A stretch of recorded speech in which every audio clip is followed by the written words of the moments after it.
We are turning these paper templates into a gun! Wow!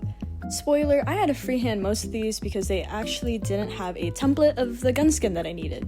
Firstly, I cut out the main frame of the gun with 30mm EVA foam, and then I grabbed chopsticks.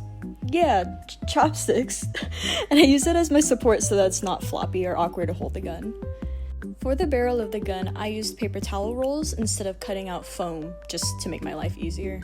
Then I started to put together a little box that will go in between the main frame and the barrel, since Caitlyn's gun actually has that. For a bit, I actually started using super glue from my last project to put together everything, and I don't know if that's like a bad thing or not, but it's holding up, so I did end up switching to contact cement though, so don't come for me. I ended up getting super glue on the camera, so everything's gonna be a little bit blurry. Anyways, I just slapped 2 pieces of the 30mm foam together to make the mag. Then I did the trim and then the little heart pieces, and I had to freehand all of that just to make it to size because, again, I didn't really have a template. I just had to figure it out myself. Of course, all of this is sped up, but some parts did take a while to freehand and a few trial and errors, but I think it turned out okay, because they all fit.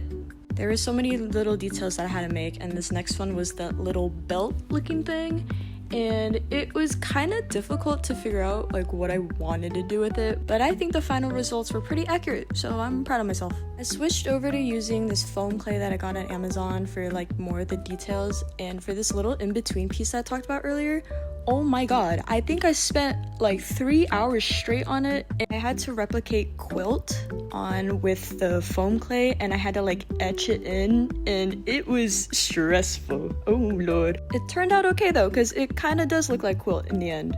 After heat sealing everything, I continued with more of the details, but on the stock this time, and there's these 2 little line thingies, and then more of the quilt, so that was enjoyable.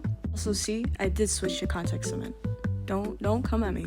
Also, I'm pretty sure there's like other methods that I could have done for the quilt instead. I just decided to do the longest, most tedious way. But this is it in real time for 1 stroke. This is it sped up, but it did take off like 5 years of my life.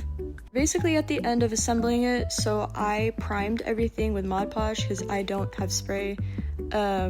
And I don't know, I heard it works. But yeah, this is everything, and then part 2 is me painting it, and then I'm done! Oh my god, yeah. In the comments, guess how tall this is.